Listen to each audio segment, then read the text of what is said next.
या शुक्रवारी जसं आपण म्हटलं की दर शुक्रवारी आपल्या स्टुडिओमध्ये द एपीएन पॉडकास्ट शो मध्ये नवीन सेलिब्रिटीज येतात, तसे आज ज्यांची ओळख करून मी तुम्हाला देणार आहे आणि आपल्याबरोबर आज लाभलेले आहेत आपल्या स्टुडिओमध्ये, ते म्हणजे थोडा वेळ थांबतो, त्यांच्याविषयी सांगतो.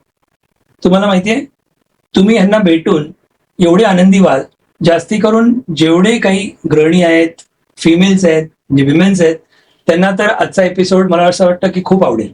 ते पर्सनॅलिटी म्हणून पण खूप आवडतील तुम्हाला, आणि त्यांच्या ज्या पर्सनल काही काही गोष्टी सिक्रेट्स आहेत ते पण आपल्याबरोबर आज शेअर करणार आहेत. कारण बिहाइंड द सीन्स मध्ये आम्ही बोललो, त्यामुळे मी म्हटलं डेफिनेटली आपल्याला ऐकायला मिळणार आहे. ते आहेत इन्शुरन्स मधले एक मोठी व्यक्ती आहे आणि ती आपल्याला आज लाभलेली आहे. मार्केटिंगमध्ये वन ऑफ द बेस्ट मी अनुभवलेलं आहे. आणि त्यांची कारकिर्दी जी बघितली तर साधारणपणे मला वाटते 37 इयर्स प्लस आहे. आपण परत त्यांच्याकडून जाणूया. पण मी जास्ती वेळ न दवडता, मी बाकी काही न सांगता, ते मोठ्या इन्शुरन्स कंपनीमध्ये, म्हणजे भारतातली जी मोठी इन्शुरन्स कंपनी आहे आपली, त्यामध्ये ते कारकिर्दी त्यांची होती. आता ते VRS म्हणणार, रिटायर झाले, पण आपल्याला ते त्यांचे अनुभव सांगणार आहेत. आजचा एपिसोड स्पेशली मी सांगतो तुम्हाला, खात्रीपूर्वक सांगू शकतो, 2 जणांना याचा फायदा होणार आहे. जे इन्शुरन्स सेक्टरमध्ये जे असतील त्यांना तर हा एपिसोड निश्चित आवडेलच, पण जेवढे मला माहिती आहे की प्रत्येक घरामध्ये एखादी इन्शुरन्स पॉलिसी तरी असेलच, तर ते प्रत्येकाला तुम्हाला आजचा इंटरव्ह्यू मधून काहीतरी शिकायला मिळेल ह्याची मला खात्री आहे. मी जास्ती न बोलता त्यांचं आपण स्वागत करूया. नन अदर दॅन आपल्या बरोबर आहेत ऋता आसगावकर मॅडम. नमस्कार मॅडम. नमस्कार. नमस्कार. तर येताना काही त्रास वगैरे काही? All fine. आपलं ऑफिस कसं वाटलं आपलं? खूपच छान, म्हणजे एकदम असं प्रोफेशनल लुक आहे. वा वा, आणि खूप मजा आली. मला बरं वाटतंय. आपली कोणी तारीफ केली की आणखी बरं वाटतं ना. नाही, म्हणजे तारीफ करण्यासारखंच आहे. हो. सो 1 मिनिटात सुरू करण्याच्या आधी मला आधी खरं तुमचे आभार मानायचे. हो. द एपीएन पॉडकास्ट शो मध्ये तुम्ही मला बोलवलं आणि आता सेलिब्रिटी म्हणून उल्लेख केला, तर खरंच सेलिब्रिटी म्हणून वाटावं लागेल. तुम्ही आहातच मॅडम. मला वाटतं की पुढचे जे काही आपण गप्पा मारणार आहोत नक्कीच चांगल्या होत. माझी एवढीच रिक्वेस्ट आहे, अगोदर तर तुम्ही आमचे मॅडम होतात. म्हणजे इन्शुरन्सचा अनुभव आणि तुमच्यानी आम्ही म्हणजे खूप जणांनी खूप शिकलेले आहेत. पण आज मी एवढी रिक्वेस्ट करू शकतो तुम्हाला की जेवढं काही तुम्ही सांगता येईल दिलखुलास आमच्याशी गप्पा मारा. नक्की. येस. तर आपण सुरू करूया. येस. तर आता मी जेव्हा कोणाचा पण इंटरव्ह्यू घेतो ना, त्यावेळेला असे खूप काही प्रश्न माझी टीम काढत असतात. तसं काही काही आम्ही साधारण थोडंसं एक रिसर्च नाही म्हणू शकत, पण काहीतरी केले. पण ऍज युजल आपण जाऊया बालपणापासून, म्हणजे अगोदर तुमचं करिअर आणि हे नंतर आपण बघूया. तुम्ही ओरिजिनली म्हणजे तुमचा स्वभाव लहानपणापासून आत्ता जो आहे तो थोडासा माहिती आहे मला, आता आणखीन उलगडेल, पण लहानपणी तुम्ही कसे होतात? खोडकर होतात, स्टुडिओस होतात, किंवा सांगाल का तुमच्या आठवणी सांगा, कुठून म्हणजे तुम्ही? लई छान वाटेल. हो प्लीज प्लीज. एक डोळ्यासमोर चित्र. येस. मी मूळची मुंबईकर. ओके. वडील माझे कलेक्टर होते ठाण्यामध्ये, आणि त्याच्यामुळे आम्ही ठाण्यामध्ये आलो. माझा जन्म घाटकोपरचा. आई सुद्धा शिक्षित आणि ती रेल्वेमध्ये सर्व्हिस होती. आई बाबांचं लव्ह मॅरेज झालं आणि त्याच्यानंतर बाबांनी रेल्वे सोडून बाबा शासकीय सेवेत वा.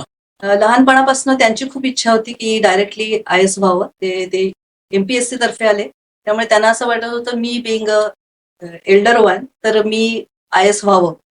त्याच्यासाठी प्रयत्न केले, पण त्याच्यामध्ये काही यश मिळालं नाही. पण मे बी माझं करिअर कुठेतरी दुसरीकडे होतं. पण जे काही आज ज्या पोझिशन मध्ये आहे त्या पोझिशन मध्ये येण्यामध्ये मेन हात माझ्या आई वडिलांचा आणि आईचा जास्त आहे, कारण तिने जे संस्कार केले त्या संस्कारांचा फायदा झाला. एज्युकेशनच्या बाबतीत म्हटलं तर खोडकर होते, पण ते लहान 3 बहिणी आणि 1 भाऊ, त्याच्यामुळे आपोआपच ते थोडंसं. मोठे की मी सगळ्यात मोठी. जबाबदारी पण मोठी असेल. जबाबदारी मोठी. आई सर्व्हिस करत असल्यामुळे घरचंही बघणं होतं अगदी. पण त्याच्यामुळे ते आपोआप मोठे पण तेव्हापासूनच आलं, आणि मला असं वाटतं की ती लिडरशिप क्वालिटी तेव्हापासून जी डेव्हलप होत गेली त्याचा पुढे मला नक्की उपयोग झाला. सो एज्युकेशन वाईज आधी मी BA केलं, नंतर मी LLB केलं, नंतर मी LLM केलं, मास्टर्स केलं लॉ मध्ये. मग मी तेव्हा मॅनेजमेंटचा खूप बोलबाला होता, मग मी डिप्लोमा केला बिझनेस मॅनेजमेंट, मग मार्केटिंग मॅनेजमेंटमध्ये केलं आणि पर्सनल मॅनेजमेंटमध्ये केलं वा. वेलिंगकरमध्ये. सो त्याचाही फायदा मला पुढे झाला.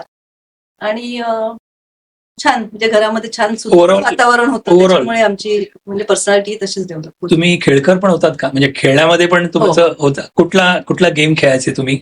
तेव्हा म्हणजे खरं तर जमिनीवरचं खेळ जास्त व्हायचं. आपण तसेच खेळलो. आणि ठाण्यामध्ये चरईमध्ये माझं लहानपण गेलं, त्याच्यामुळे म्हणजे डबा ऐस वगैरे. वा, अगदी मला आठवण आली. म्हणजे आणि आपले ऑडियन्स पण बघत असतील तर त्यांना पण आठवलं त्यांच्या बालपणीच्या गोष्टी.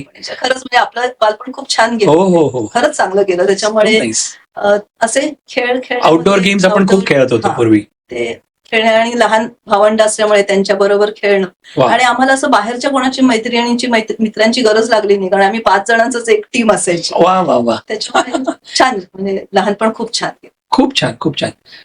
थोडं वळण्याच्या हिशोबाने की तुम्ही मग ह्या करिअरमध्ये तुम्ही आलात. इन्शुरन्स, आपण भारतातली जी इन्शुरन्स कंपनी मोठी आहे, आपण नाव नाही घेते पण तरी सुद्धा समजत असेल लोकांना. पण ह्यामध्ये तुम्हाला कसे आलात तुम्ही? ऍक्सिडेंटली आलात की तुम्हाला अगोदरपासून ठरवलेलं किंवा असं काही होतं का? मगाशी म्हटलं तसं युपीएससी मी ट्राय केलं, म्हणजे प्रिलिम्स पास झाले, मेन पास झाले, पण इंटरव्ह्यू मध्ये काही क्लिअर होऊ नाही शकलं. आणि एमपीएससी मध्ये जे काही पोस्टिंग मिळालं ते बरोबर नव्हतं. आणि सायमल्टेनियसली तेव्हा मी एलआयसीची एक्झाम पण दिली, आणि तेव्हा ती एलआयसीची एक्झामही क्लिअर केल्यामुळे मुंबईतच पोस्टिंग मिळाल्यामुळे ते प्रेफर केलं. आणि आधी एलआयसीनी मला लिगल डिपार्टमेंट दिलं, मी बिंग लॉ ग्रॅज्युएट. त्याच्यामुळे तसं माझं करिअर एलआयसी मध्ये सुरू. ओके ओके, छान छान, मस्त. पण तुम्हाला पहिला दिवस आठवतो का? कुठे पोस्टिंग होतं किंवा तो कसा दिवस होता तुमच्या मनात? काही मी एवढ्यासाठी विचारतो की आपल्या ऑडियन्स मधले पण असे कित्येक असतील की जे जस्ट ग्रॅज्युएट झालेत म्हणा, किंवा आणखीन MBA केले असतील आणि त्यांचा पण पहिला जॉब असतो. तो पहिला जॉब आणि फर्स्ट डे हा एक वेगळा अनुभव, तो आपण विसरत नाही. तर तसा तुम्हाला काही आठवतो का? कुठे आणि कसा? हो, अगदी आठवतोय, कारण माझी जे डेट ऑफ जॉईनिंग आहे ती 26 मार्च 1987. ओके. आणि मार्च आणि म्हणजे इन्शुरन्स बिझनेस म्हणजे अगदी क्लोजिंगच्या ह्याच्यामध्येच माझी म्हणजे एंट्री झाली. आणि फर्स्ट पोस्टिंग माझं जे आमचं हेड ऑफिस आहे योगक्षेमामध्ये जेव्हा एंट्री केली, तेव्हा योगक्षेमम वहाम्यहम त्याचा म्हणजे पहिल्यांदाच अनुभव आला. आणि गेल्यानंतर पहिल्यांदा जेव्हा ब्रांच मॅनेजरच्या केबिनमध्ये गेले आणि तो सगळा जो ऑरा बघितला ब्रांच मॅनेजरचा, त्याच दिवशी मी ठरवलं, म्हणजे तो पहिला दिवस जरी असला तरी त्या दिवशी ठरवलं की आपण एकदा तरी ह्या केबिन मध्ये बसायचं ऍज अ ब्रांच मॅनेजर. आणि मग तसं माझं करिअर सुरू झालं. मस्त, क्या बात आहे. आणि तुम्ही खरोखर, आम्ही पण येत होतो तुमच्या कॅबिन मध्ये आणि तो अनुभव खूपच, आणि तुमचं वॉर्म वेलकम मला खूप अजूनही म्हणजे मला आठवते की प्रत्येकाची तुम्ही म्हणजे माझ्या बरोबर पण दुसरे होते, पण ते वॉर्म वेलकम तुम्ही जे करा, म्हणजे तुम्ही इंटरपर्सनल रिलेशनशिप बाबतीत आपण मगाशी बोललो, पण त्याविषयी काय सांगाल? म्हणजे हे कुठून शिकलात तुम्ही? हा म्हणजे अगोदरपासून तुमचा गुण आहे का, कुठून स्किल घेतलं तुम्ही? म्हणजे तो जात्याच थोडासा गुण होताच, कारण बिंग एल्डर वन आणि मग सगळ्यांना घेऊन जायचं वगैरे, सांभाळून न्यायचं. पण जेव्हा इन्शुरन्स कंपनीत आले तेव्हा मला असं कळलं की जर आपल्याला कोणाकडनं काम करून घ्यायचंय तर एम्पथी आणि सिम्पथी या गोष्टी असल्या पाहिजे. एम्पथी आणि सिम्पथी, सुंदर. सो त्या, आणि तशाही जरा फिमेल्स मध्ये ते असतातच, मायेचा थोडा पाझर असतोच. आणि त्यामुळे मला सगळ्यांशी खूप छान असं कनेक्ट होता आलं इमोशनली. आणि मग मला असं वाटलं की ती टीम बांधायला मला त्याचा खूप उपयोग. खूप छान, व्हेरी नाईस व्हेरी नाईस. काही अनुभव तुम्हाला की असं तुमच्या ह्या गुणाचा कुठे फायदा, अर्थात ओव्हरऑल करिअरवरती झालाच असेल, पण असं एखादी आठवण काही आहे का की जेणेकरून क्लायंट असेल, कस्टमर असेल किंवा कोणी? म्हणजे काय आहे ना, पराग, तुमची आणि माझी ओळख आहे तर म्हणजे बरीच वर्ष झाली आपण एकत्र काम केलं. पण जेव्हा तुम्ही फर्स्ट टाइम माझ्या केबिन मध्ये येता आणि मी म्हणते अरे हॅलो पराग, कसे काय आहात, तर तुम्हालाही कळत नाही की म्हणजे ह्या मॅडमच्या बरोबर 21,000 एजंट काम करतात आणि त्याच्यात त्या पराग म्हणून मला कसं ओळखतात. आणि मग जे आपलं ते रिलेशन तयार होतं. एक्झॅक्टली. आणि मार्केटिंगमध्ये रिलेशनशिप इज व्हेरी इम्पॉर्टंट, कारण जर तुम्हाला बिझनेस करून घ्यायचा आहे बरोबर टीम मेंबर्स, तर त्या टीम मेंबर बरोबर ती असलेलं रिलेशन, कारण प्रत्येक वेळी बिझनेस येईलच असं नाही. जेव्हा बिझनेस येत नाही ना, तेव्हा या रिलेशनशिपचा जास्त उपयोग. मला असं वाटतं की हे सगळ्यांनी शिकलं पाहिजे, आणि रिअली मोठी गोष्ट आहे आणि खरंच आहे, आणि तेच काम करतं. कारण आपण डाऊन असतो त्यावेळेला कोणीतरी पुश केला तर तो आठवणीच तर राहतो मनुष्य आणि व्यक्ती पण. आणि आपल्याकडे जसं MDRT वगैरे आहे तर ते MDRT जवळ येतं, मग मॅडम 1 लाख राहिले पण मग होतील का माझे, आणि आपण म्हणतो होणार, हो नक्की होणार, तुम्ही केस फक्त आणा. मग मी बाकी प्रोसेस नीट करीन, तर त्यांना एवढं मोटिवेशन मिळतं. खरंच आहे. म्हणजे मला फक्त मार्केटमधलं बघायचंय, बाकी इकडचं तुम्ही भार घेतलाय. बाबा हो. म्हणजे आपलं. वाव, खूपच So छान. या गोष्टींचा मला खूप उपयोग झाला. म्हणजे तुम्हाला खूप मिस करणार आता लोक. म्हणजे करतायत मला माहिती आहे, आम्ही मिस करतोय. पण जेवढे कोणी ऍडवायझर्स आहेत आपले, पण आता पण जे आहेत कारकिर्दीवरती पण चांगले असतीलच डेफिनेटली, पण तुम्हाला डेफिनेटली मिस करणार. एक व्यक्ती म्हणून एक PR असतो ना. Very nice. आणि तुमचा काही एक इमोशनल मोमेंट असा ड्युरिंग तुमच्या इन्शुरन्स जर्नीमध्ये असं काही सांगू शकाल का, एखादा कुठला? असे खूप असतील. आपण काय या टायमाच्या अभावी आपण काय करतो, एजंट विषयी असेल तर असं बरेच वेळा असं सांगा होतं ना. की आपण एजंटच्या सुद्धा घरी गेलो. जसं माझा खूप एक मोठा एजंट आहे, तर त्याच्याकडनं काम करून घ्यायचं म्हणजे त्याच्या घरी जायचं आणि त्याच्या वडिलांशी बोलायचं. म्हणजे वडील म्हणायचे की बाई येणार आहेत ना, म्हणजे नक्की काहीतरी त्यांच्या मनामध्ये काहीतरी एजंडा आहे. आणि मग त्यांना सांगायचं की सर ह्या महिन्यामध्ये जर 20 लाख केले ना तर लंडन ट्रिप आहे. आणि मग ते म्हणायचे की केलं मॅडम, आणि ते स्वतः मला प्रॉमिस करायचे तुम्ही वडिलांशी. मग ते सांगायचे मुलाला की नाही आता मॅडम आल्या ना. आणि माझी अशी पद्धत होती की मी तेव्हा लंडनचं एखादं तिकीट प्रिंट करून घेऊन जायचे, नाव टाकून, आणि मग ते वडिलांकडे द्यायचे की नाही ह्याला पाठवायचंय आपल्याला, पासपोर्टची तयारी करून ठेवा. सो या छोट्या छोट्या गोष्टी आहेत ना, पण त्याचा मला खूप उपयोग झाला. सुंदर सुंदर. खूपच असे एखाद दुसरे कोण एजंटची नावं आपण असेच खूप असतील, पण तुम्हाला जर वाटले ना तर जरूर शेअर करा. निलेश वैद्य. अरे वा, निलेश वैद्य ठाण्याकरच. निलेश निलेश वैद्यला जेव्हा एजन्सी दिली तेव्हा तो अगदी 18 वर्षाचा होता तेव्हापासून. त्याच्यामुळे असं म्हणजे त्याच्याकडे बघताना असं मुलगा म्हणून असं म्हणजे मी बघते. आणि त्याचंही तेवढंच प्रेम, त्याची मिसेस जी बोलायला पण स्वीट आहे एकदम.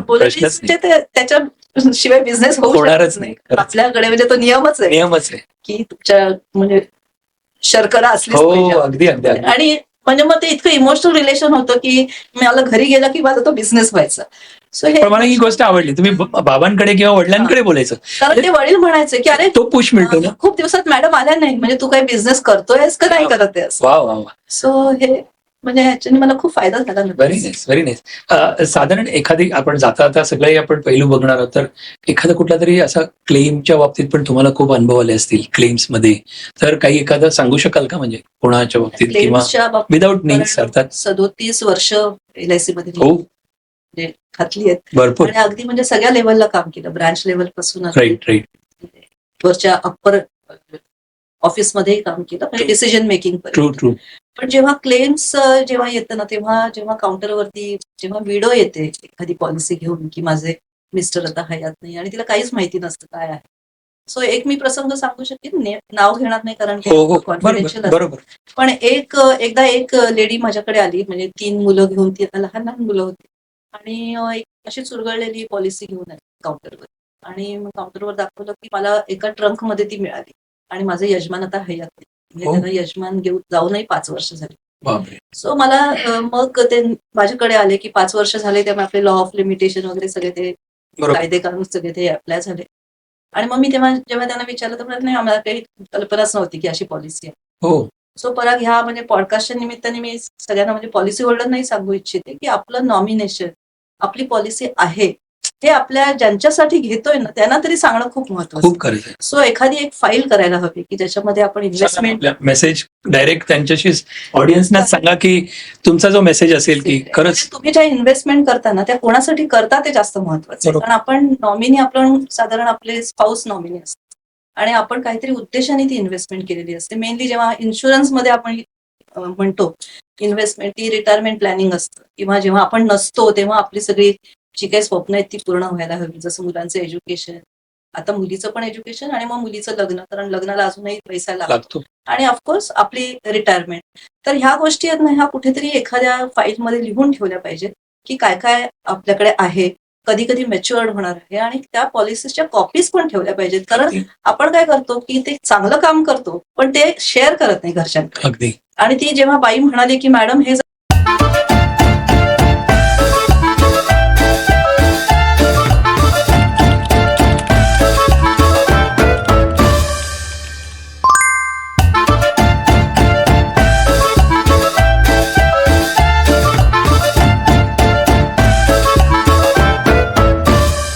फास्ट मुव्हिंग ह्याच्यामध्ये ना, इतके आपण ऍक्सिडेंटल अनसर्टनिटी जास्त आहे. आणि कोविडने आपल्याला दाखवून दिलं की काही कधी होऊ शकतं. त्यामुळे ही काळजी घेणं महत्वाचं आहे. नॉमिनेशन आहे की नाही हे बघणं गरजेचं आहे. बरोबर. आणि नॉमिनेशन मला असं वाटतं रिव्ह्यू करणं गरजेचं आहे. कारण कधी आईच्या नावावर असतं हो आणि प्री डिसीज होते आई, मग ते टायटल ओपन होतं आणि मग जेव्हा ज्या कामासाठी घेतलंय ना ते आपलं उद्दिष्ट साध्य करता येतं बरोबर. त्या पिरियडमध्ये. बरोबर. सो एक छोटासा संदेश आहे, पण मला असं वाटतं नाही, महत्वाचं आहे, महत्वाचं आहे. आणि याच्यामध्ये ऐकायला. तुम्हाला काय वाटतं, इन्शुरन्स ऍडवायझरचा रोल पण उपयोगी पडू शकतो की नाही? ऍडवायझरची सुद्धा ना, म्हणजे फक्त पॉलिसी घेण्या इतपत आपली सेवा नाही. अगदी बरोबर. ऍक्च्युली पॉलिसी घेतल्यानंतरच तर खरं माझं काम चालू होतं. कारण हा ना लॉंग टर्म कॉन्ट्रॅक्ट 15-20 वर्षाची आपण पॉलिसी घेतलेली असते आणि त्या पॉलिसीमध्ये आपल्याकडनं काहीतरी अपेक्षा असते, पॉलिसी होल्डरची असते बरोबर. आणि आपण त्या फॅमिलीचा ना एक भाग म्हणून राहिलो. फॅमिली. सो असं काहीतरी ठरवलं पाहिजे की जेव्हा रिन्युअल कमिशन आहे तर त्या महिन्यामध्ये आपण रिव्ह्यू करूया का. म्हणजे रिव्ह्यू फक्त नवीन पॉलिसी घेण्यासाठी नाही, तर आधीचं प्रॉडक्ट आपण बरोबर दिलंय का, ज्या कारणासाठी दिलं होतं ते बरोबर. कारण साध्य होतंय का, अगदी नसेल होत तर अजून काही ऍडिशनल करता येईल बरोबर. किंवा नॉमिनेशन बरोबर केले का. नॉमिनेशन मध्ये तर खूपच म्हणजे प्रॉब्लेम येतात, कारण जेव्हा मग सक्सेशन मागितलं जातं तेव्हा मग ते Challenge. 4-5 वर्ष जातात.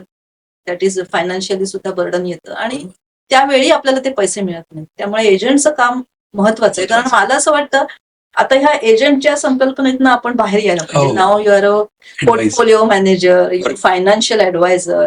आणि त्यामुळे तुम्हाला पोर्टफोलिओ म्हणजे काय, तो पूर्ण तुम्ही त्यांचं बघायला हवं. खरंच खरंच. त्यांचं काय फायनान्शियल, त्यांची हेल्थ कशी चालली आहे. True. फायनान्शियल हेल्थ मोजमाप करणं हे माझ्या एजंट्सचं. सो नाईस म्हणजे इथे तुम्ही दोन्ही सांगितल्यात गोष्टी की क्लायंटच्या साठी पण म्हणा किंवा नॉर्मल व्यक्तींनी पण बघावं की इन्शुरन्स ऍडवायझर बरोबर चूज करताना हा विचार करावा की तो कसा आहे. आपल्याला. अजून एक थोडासा पॉईंट मी ऍड करू शकेन की एजंट म्हणतोय म्हणून ते प्रॉडक्ट न घेता अगदी तुम्ही नीड बेस्ड प्रॉडक्ट घ्यायला पाहिजे की मला काय गरज आहे. आणि मग आपण असं म्हणतो की म्हणजे जो आमचा एक्सपिरियन्स आहे की मग किती मिनिमम सम एश्युर्ड आहे, मग एकदा एजंट आलाय तर घेऊन टाका आणि प्रपोजल फॉर्म करून. सही करा. तर असं न करता actually this is the process. ती प्रोसेस तुम्ही पार पाडली पाहिजे की तुमची काय स्वप्न आहेत अगदी आणि हे तुमच्या स्पाऊसला बरोबर घेऊन एक जर नीट प्लॅनिंग केलं ना होऊ शकतं. तर खूप चांगला फायदा होतो. म्हणजे मला स्वतःला झालाय त्यामुळे मी सांगू शकते की आपण असा फायदा घेऊ शकतो. खरंच प्रत्येकाला माझी विनंती आहे की पोर्टफोलिओ तुम्ही स्वतःचा क्रिएट करा आणि चांगल्या एजंटकडे जा की जो तुम्हाला चांगले ऍडवाइस देईल. पॉलिसी काढणं इज नॉट इम्पॉर्टंट. नाही. शुड हॅव दॅट सम एश्युर्ड तुमचं किती गरज आहे इन्शुरन्सची. बरोबर. So त्याप्रमाणे करायला. So nice. आणि आम्ही पण बघतो त्यावेळेला की माझी रिक्वेस्ट म्हणजे हीच असते क्लायंट्सला की फर्स्ट मीटिंग जी आहे, ऍटलीस्ट पहिली मीटिंग, ती तरी तुम्ही स्पाऊस फॅमिली बरोबर या.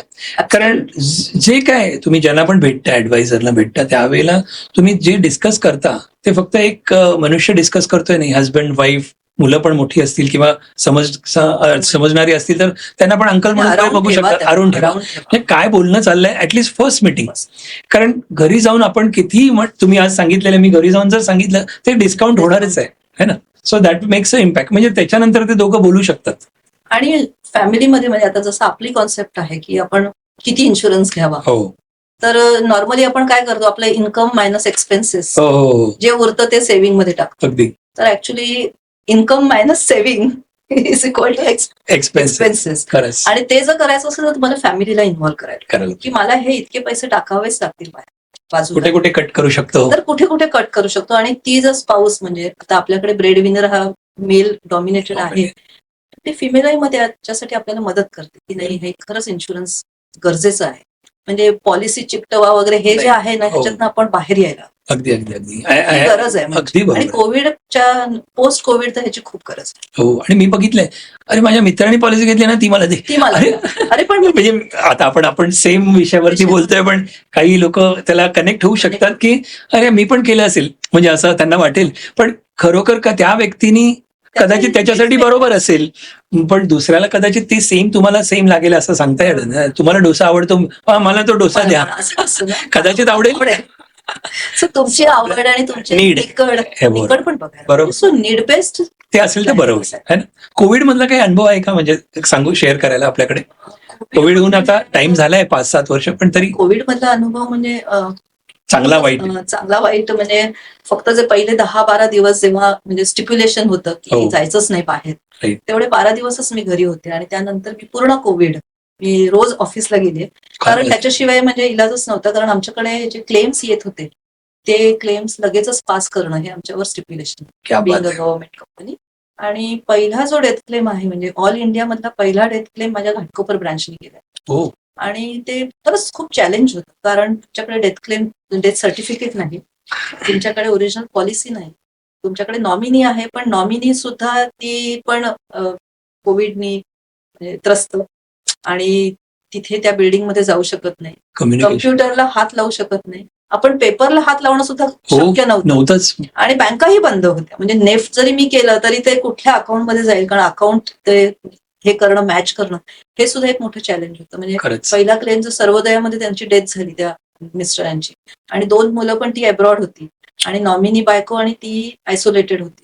सो पण त्याच्यामध्ये केल्यानंतर मला खूप आनंद मिळाला, की कारण त्यावेळी पैशांची खूप गरज असते. अगदी म्हणजे असं वाटतं डेथ क्लेम सेटल म्हणजे काय असं असतं, पण त्याच्यात इमोशन्स खूप असतात. खूप म्हणजे जरी तो माणूस जरी आपल्याला सोडून गेला तरी शेवटी इकॉनॉमिकली आपल्याला पुढच्या याच्यामध्ये तो फायनान्शियल जे काय आहे 13 दिवसानंतर पैसेच लागणार आहेत. पैसेच लागणार आहे. आणि कसं कधी कधी खूप छान वाटतं की माझा एजंट एकच माणूस आहे की जो पैसे घेऊन जातो. खरंच म्हणजे असं काही जे प्रसंग येतात ना, त्याच्यानंतर तोच एक असतो खंबीर. आणि बरेच वेळा असं बघितलं जातं की एजंटसाठी म्हणजे त्याला कमिशन मिळते म्हणून तो पॉलिसी विकतोय, तर तसं नाही. सगळेच तसे नसतात. आणि का नाही ना, कमिशन तर दॅट इज हिज प्रोफेशन. म्हणजे नोकरी आहे त्याची, अशी आपण नोकरी आहे ना. म्हणजे जसं आपले डॉक्टर 9 to 5 आपण नोकरीला जातो आणि कमवतो, तसं तो जॉब आहे. सो ते असं न करता मला असं वाटतं वेगळ्या दृष्टीने जर आपण ह्या सगळ्या कॉन्सेप्टकडे बघितलं ना, आणि कोविडने आपल्याला शिकवलं, कारण पोस्ट कोविड माझा बिझनेस खूप वाढला. हो ना. म्हणजे ऍब्सोल्युटली, म्हणजे प्रत्येकाला असं कळलं. आणि तुम्हाला मी माझीच मजा सांगते की त्या ड्युरिंग कोविड मी माझं सगळं पोर्टफोलिओ पण परत बघितलं, रिव्ह्यू केला. रिव्ह्यू केला. म्हणजे माझ्याकडे आहेत की नाही पॉलिसी आणि नॉमिनेशन. मी ब्रेक घेतो. मित्रांनो, मला हेच सांगायचं बघा, आता मॅडमने सांगितलं तसं कोविडमध्ये त्यांनी त्यांचा पोर्टफोलिओ रिव्ह्यू केला. तुम्ही केलाय का? जरूर बघा. केला नसेल तर अजूनही तुम्ही, तुमच्याकडे वेळ असते, प्रत्येक वेळेला वेळ असते, तर ते जरूर तुम्ही बघा.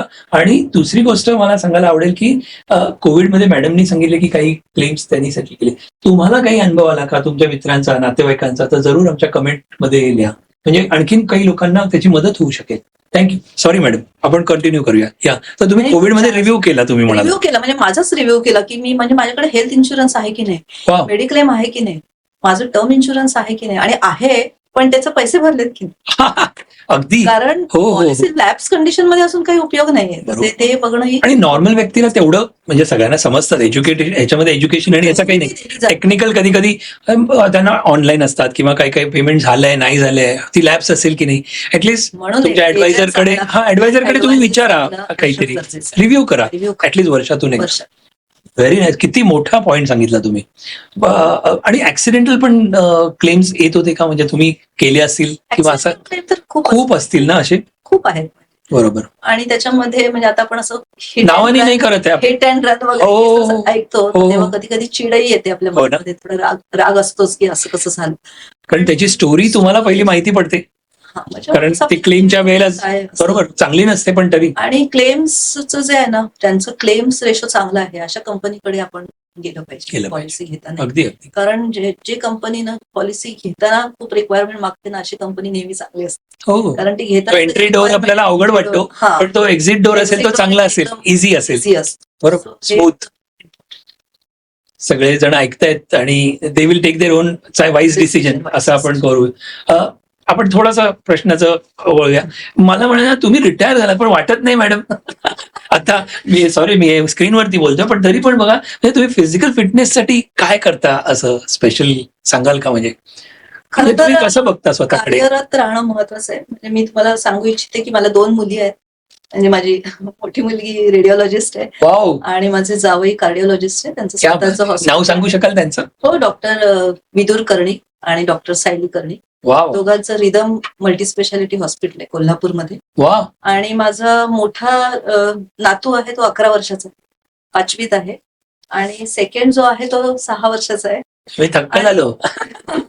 काय पूजा? सो एनर्जी म्हटलं तर फिटनेससाठी मी फक्त 2 वेळाच जेवते, म्हणजे सकाळी 9 वाजता आणि संध्याकाळी 7 वाजता. म्हणजे आता नाही, ड्युरिंग ऑफिस पण मी माझा डबा घेऊन जायचे. आणि म्हणजे माझा अलार्म लागला की माझ्या बॉसेस नाही कळायचं, पहिले मॅडम आप खा लीजिए, फिर बाद में हम मीटिंग कंटिन्यू करेंगे. कारण त्याच्यामध्ये आपण ना फिटनेस आपला खूप महत्वाचा आहे, कारण तुम्ही काळजी घेत होते. Health is wealth. आणि ती आपल्याला कुठेच विकत मिळणार नाही, ती मेंटेनच करायची, आणि ती तुम्हालाच करायला पाहिजे. तुमची हेल्थ तुम्हाला बाजूला करू शकत. त्यामुळे रोज सकाळी 1 तास एक्सरसाइज, आणि रोज योगा वगैरे का वॉकिंग वगैरे? मी ते काही चॉईस तुमचा काय म्हणजे असतो? म्हणजे जसं जसं सिच्युएशन असतं, Okay, कारण मी okay. एक 6-1 महिने युकेला असते मुलीकडे, हो, तर तेव्हा थंडी खूप असते म्हणून घरात सगळं करावं लागतं. एक्झॅक्टली. पण अदरवाईज मी तुम्हाला मजा सांगू का, की मी जेव्हा एअर ट्रॅव्हल करते ना, तर एअर मध्ये सुद्धा मी सकाळी 8 वाजले ना, की मी फ्लाईट मध्ये सुद्धा मी माझं 10,000 पावलं मी पूर्ण. नाव नाही घेणार, सगळे एअरलाईन्सनी आता चार्ज करायला पाहिजे. पण म्हणजे मी ते अगदी तो जो नियम आहे ना, तो नियम कधी मी मोडत नाही. वा वा वा वा वा. आणि जेवणाच्या ह्याच्यामध्ये सुद्धा मी गोड खूप अवॉइड करते ओके. आणि पोर्शन कंट्रोल असतो. आणि म्हणजे मला असं खूप आवडतं लोकांशी भेटलं की ती एनर्जी येते. आणि हो, तुम्ही तीच एनर्जी तीच ऍक्च्युली energy. पॉझिटिव्ह आणि पॉझिटिव्ह एनर्जी. एनर्जी त्याच्याने असं यंग ऍट हार्ट. हो, आणि ते चेहऱ्यावरती दिसतं. Big smile. असं कोणी म्हणलं असं वाटत नाही मॅडम, हा. जास्त तरुण झाल्यासारखं वाटतं. मला आणखीन एक खबर समजली आहे, सांगू का? हा. आता तीच शेअर करा. मी ऐकलं की तुमच्याकडे तुम्हाला साड्यांचा शौक आहे. आणि मित्रांनो, हळूच सांगतो, 750 फिगर सांगितलं त्यांनी साड्यांचा. हो का? काही खरं आहे का?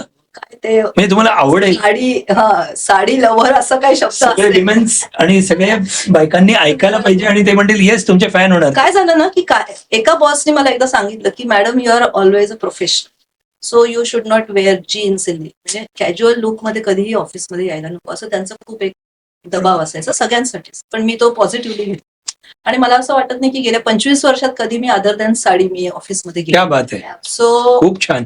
750 साड्या माझ्याकडे आहेतच, पण त्या प्रत्येक साडीवरती ऍक्सेसरी माझी मॅचिंग असते. मे बी माझी इन्व्हेस्टमेंट त्याच्यामध्ये खूप जास्त आहे. एवढं दुकान उघडायला पाहिजे. पोर्टफोलिओ माझ्या म्युझियम. मध्ये वा वा वा वा पण एक पोर्टफोलिओ आहे. वा वा वा. पण ती मजा येते. माझ्या बरेच आवड आहे. मित्रमैत्रिणी बघायला येतात की तू वॉर्डरोब मेंटेन तरी कसं. आम्ही येऊ शकतो ना, म्हणजे पूजा येणार म्हणजे. पूजाला आमंत्रण असलेलं आहे की yes yes yes, so nice. मजा येते. हो खरंच. आणि मग ते ना कुठल्याही कॉन्फरन्सला वगैरे आज मॅडमनी कुठली साडी नेसली असेल आणि त्याच्यावर काय घातलं असेल, हे एक टॉकिंग पॉइंट होता. सगळ्यांना कुतूहल असणार. एखादी मीटिंग अरेंज केली किंवा आज मॅडम येणार आहे भेटायला, तर कसे येणार आहेत. सो एक मजा होती. Presentable. So nice, so nice. आणि 25 वर्ष तुम्ही म्हणाल की सलग तुम्ही फक्त साडी आणि म्हणजे ते व्हेरी नाईस.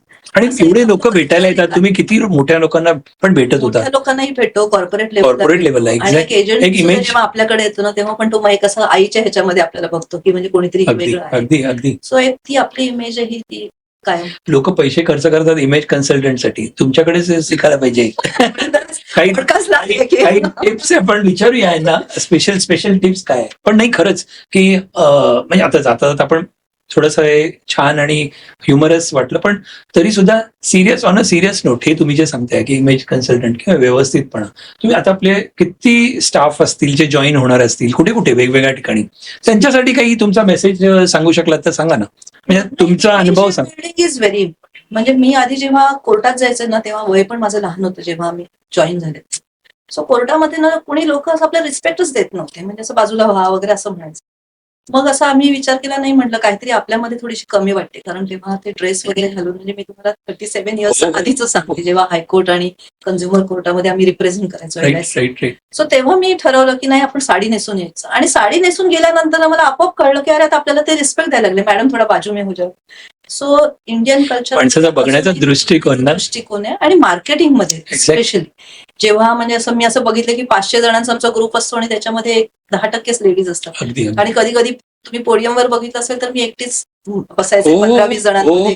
सो त्यावेळी ना इट कॅरीज व्हॅल्यूज, म्हणजे तुमच्या सगळ्या अगदी तो स्क्रीन, म्हणजे तो त्या स्क्रीनवरती आपण बघितलं तर एक वेगळं दिसतं चित्र.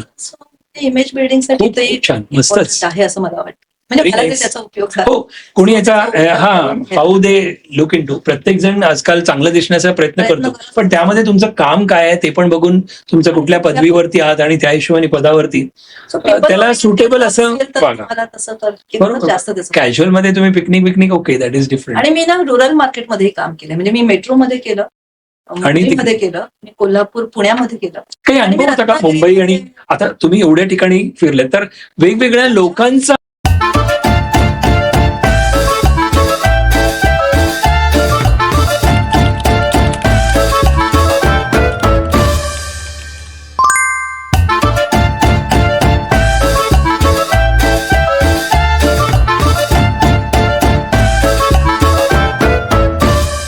ठाण्यामध्ये माझी एरिया होती ठाणे टू महाड आणि ठाणे टू बोईसर इथे. हो, सो म्हणजे त्याच्यामध्ये रुरल पण येत होतं आणि अर्बन पण अगदी येत अगदी. होतं. पुण्यामध्ये मी चिंचवडला होते त्यामुळे दोन्ही वा. होतं.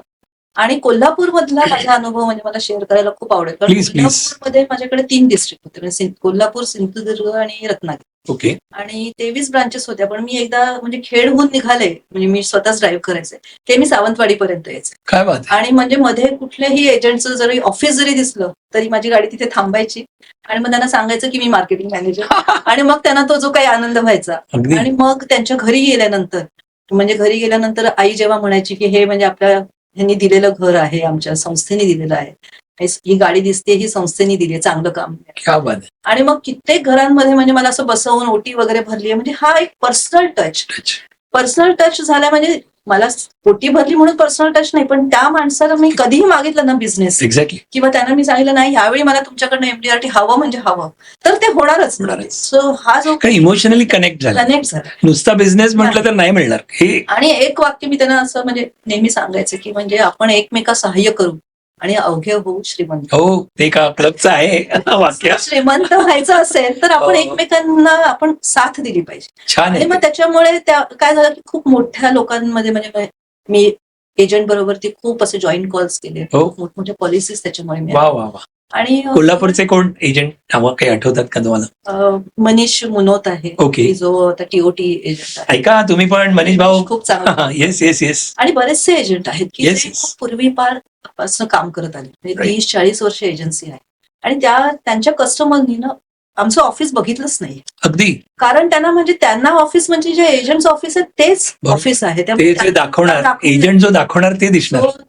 रुरल मध्ये काम करणं मी स्वतः खूप एन्जॉय केलं. हो ना. आणि रुरल मध्ये माझे 13 काउंट होते म्हणजे टार्गेट, तर मी 13 काउंट 2 वर्ष केले. वाव. सो म्हणजे असं कधी मॅडम येणार असं त्यांना कळलं की आज रत्नागिरीला मीटिंग आहे, तर ते असं छोटे छोटे डबे घेऊन यायचे, कोणी बोंबील तळलेले, कोणीतरी लोणचं, कोणीतरी पर्सनल टच बघा किती किती आणि मस्त. मॅडम जाता जाता तुम्ही 7 वाजता जेवता ना, म्हणजे माझ्या एजंटलाही माहिती होतं की मी 7 वाजता जेवतो. सो हे जे कनेक्ट आहे ना, त्या कनेक्टचा मला बिझनेसमध्ये खूप उपयोग झाला खूप छान. आणि त्यांनाही कमवतात. Exactly. त्याच्यासाठी आपलं विन-विन सिच्युएशन. Win situation.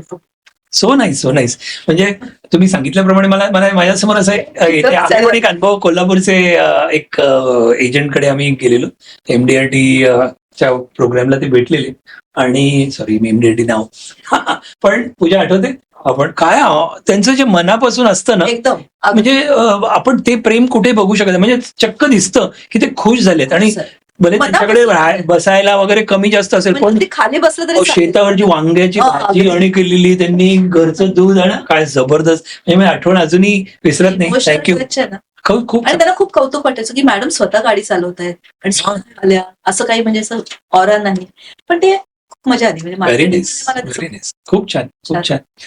आणि जस्ट आता एक 3-4 प्रश्न असे की आता फिजिकल फिटनेस आपण बघितलं, तर माझे असे नॉर्मली एक प्रश्न असतो की बघा 4-5 गोष्टी असतात जे आपण फिट राहण्याचं बघतो. सोशल गोल असतो, फॅमिली गोल असतो, आपण म्हणतो फायनान्शियल गोल असतो, स्पिरिच्युअल गोल असतो, तर आपण आणि फिजिकल गोल. आता फिजिकल मधलं एक आपण फिटनेसच्या बाबतीत तुमचं समज, तर हे बाकीचे जे ते तुम्ही कसे अचीव्ह करत होतात? सोशल मध्ये राहण्यासाठी तुम्ही काही स्पेशल प्रयत्न करत होतात का? तुमचं कामच होतं सोशल कसं ना, म्हणजे मला बाहेर कुठली सोशल ऑर्गनायझेशन जॉईन करायची गरजच लागली नाही. तुमच्या कामामुळे 50,000 एजंट बरोबर आजपर्यंत संबंध आला. Almost 20,000 development officer. किती वर्ष झाली मॅडम आपल्याला? म्हणजे 37 इयर्स. Wow, very nice. आणि दर दिवशी मी 14 तास तरी माझ्या ऑर्गनायझेशनला द्यायचे आणि शनिवार रविवार मला कधीच नाही. त्यामुळे मला असं कधी कधी थोडंसं म्हणजे असं फील व्हायचं की माझ्या मुलांना वेळ देऊ शकत नाहीये का आपण. पण ना दर 15 दिवसांनी एक आमच्याकडे रिव्ह्यू मीटिंग व्हायची ऑर्गनायझेशनमध्ये की तुम्ही 15 दिवसात कसं काम केलं, आणि मग 1 महिन्याची व्हायची. सो दर 15च्या मीटिंगला जेव्हा मी जायचे ना, तेव्हा फेलिसिटेशन व्हायचं आणि त्या प्रत्येक फेलिसिटेशनला मला बुके हा मिळालाच पाहिजे, कारण म्हणजे ते माझं एक डोक्यात असायचं you have to be the best. So and better your best always. So तेव्हा जेव्हा ते मी बुके घेऊन यायला लागले आणि मुलींना ती सवय लागली आणि मग त्यांनी 15 दिवसामध्ये मम्माला जो बुके मिळतो, तर मग तेवढा सॅक्रिफाईस चालेल ते त्यांनाही मिळायचं की नाही म्हणजे मम्मासारखं आपणही करायला पाहिजे. आणि त्यांच्या जेव्हा मी पीटीएमला जायचे तेव्हा त्यांची नावंही त्यांच्या बोर्डवर असायची. सो मला असं वाटतं की ते ते कुठेतरी तुम्हीच रोल मॉडेल होतात त्यांच्यासाठी अगोदर. असं ते म्हणतात. आई वडील तर असतातच, पण तरी सुद्धा ह्या रूपाने पण आणखीन म्हणजे तर तेही आपण करू शकतो. Very nice, very nice. दुसरं मग आता हे तुम्ही सांगितलं म्हणजे आता Social. सोशल पण आणि फॅमिली पण तुम्ही मग बॅलन्स टाइम द्यायला मिळायचं. तुम्हाला फिरण्याची आवड आहे तुम्ही सांगितलं. आता तुम्ही ट्रॅव्हल ब्लॉग्स लिहितायत ना? वाव. आपण त्याच्याविषयी बोलूयात पुढे. पण फॅमिलीला टाइम कसा तुम्ही देत होता?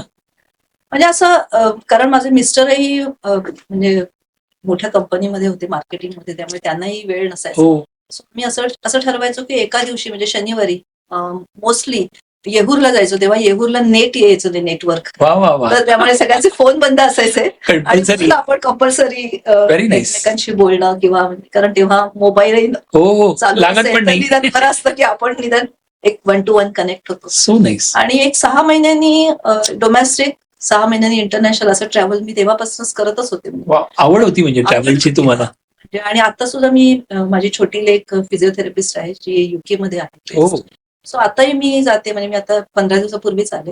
Super. 40-50 दिवस मी राहते आणि मी कंट्री साईड बघते. म्हणजे लंडन बघता आपण नेहमी बघतो. अगदी खूप मस्त असतं. कंट्री साईड बघण्याची जी मजा आहे ना, आणि त्याच्यावरती मी ब्लॉग्स लिहिते. वा आवडतं मला लिहायला आणि लोकांनाही मी लिहिलेलं आवडतं ऐकायला आणि बघायला फोटोज वगैरे. वा. सो ते आता मी इजिप्त पण हे ब्लॉग म्हणजे तुम्ही लिहिता व्हिडिओजचं नाही, व्हिडिओ पण मग ब्लॉगचं नाव किंवा काय आहे? कुठल्या नाव? आर्यू असगावकर म्हणूनच मी लिहिते. ओके. ते असं प्रोफेशनली सुरू केलं नाही, करा ना. पण आता हे तुमचं एवढं छान करा. नाही करा. मला असं वाटतं तुम्ही की सांगा, आता- आम्ही आपल्या याच्यामध्ये डिस्क्रिप्शन मध्ये लिहूया तुमचा जो पॉइंट असेल तो. लोकांना पण त्याचं शेअरिंग होईल. तुम्ही 27 कंट्रीज म्हणालात ना? 27 कंट्रीज मध्ये ऐकलं का मित्रांनो? 27 कंट्रीज मध्ये आतापर्यंत गेले, आणखीन चालूच आहेत. आणि इंडिया पूर्ण बघून झालाय. हो ना. पण एक माझी अशी इच्छा आहे, म्हणजे आमच्या दोघांची, मिस्टरची आणि माझी, की बाय रोड आम्हाला एक इंडिया बघायचा. क्या म्हणजे बात. जो आतला इंडिया, की वा. तो असं आपण बाकीचं असं बघत नाही, पण मग लोकल फूड खायचं, लोकली राहायचं, वा वा. करायचं. आणि अजून खूप तर लाईफ आहे. मस्त. अजून आपण खूप यंग आहोत. किती तुम्ही एन्जॉय स्वतःला पण करून घेताय आणि लोकांना पण तो आनंद वाटताय. So that itself is hats off. Spiritual साईडच्या हिशोबाने कसं काय म्हणजे तुमचं? आईने जे काय म्हणजे बरोबर 7 वाजता घरामध्ये दिवा लागायचा. ओके. सगळ्यांनी बसायचं, शुभम करोती म्हणायची. अरे वा. ती आईने जी सवय लावली ती कायम आहे. सुपर. खूप व्रतवैकल्य वगैरे केलं नाही. गुरुवारी मी साईबाबा भक्त आहे. अरे वा मॅडम, हे तर काय आम्ही ठरवलं नव्हतं. मी पण आहे. Thank you so much. म्हणजे काय, कोणीतरी एक गुरु असावा. हो येस, असं सगळेच चांगले. एक म्हणजे आईने असं सांगितलं की एक देव अशी एक शक्ती असते की जी तुमच्याकडे बघते. बरोबर. त्यामुळे काही कसंही वागताना, काही करताना त्यांच्याकडे फक्त बघायचं की कोणीतरी कोणाचं तरी लक्ष आहे. बस. ते लिमिटेशन्स येतात आपल्याला. काय विचार मॅच होता तो सेम. त्यामुळे बाबांच्याकडे, त्यामुळे गुरुवारी उपास असतो. त्यामुळे गुरुवारी एक दिवस मी पूर्ण लंघन करतो. म्हणजे त्या दिवशी त्याच्यामध्ये फिजिकल फिटनेस पण आला. पण नाही, चांगलं म्हणजे पोथी वाचते. Very nice. पोथींची नावं नाही सांगणार, पण तरी पोथी वाचते. कारण एक मनामध्ये प्रत्येकाला मेडिटेशन असं टाईप होतं की आपण काहीतरी करतोय. So nice. आणि त्या शिर्डीला जाणं होतं कधी? हो, शिर्डीला भरपूर.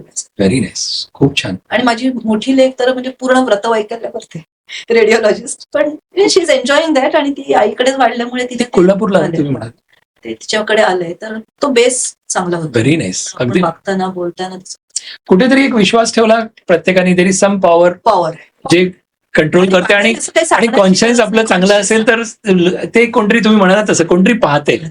सो ती एक भावना सारखी आपल्या हातून चुका कमी घडतील किंवा होणार नाहीत, ऍटलिस्ट मुद्दा म्हणून जाणून बुजून नाही होणार.